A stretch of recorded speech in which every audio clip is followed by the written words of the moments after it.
The town of Bar Harbor has announced it has been awarded a brownfield cleanup grant from the U.S. Environmental Protection Agency to clean up contaminated soil at the YMCA.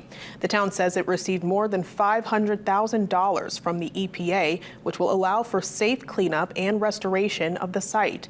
Contaminated soil was discovered at the Mount Desert Island YMCA Park Street campus in 2021, and in 2023, environmental assessments found unsafe levels of heavy metals and hazardous compounds.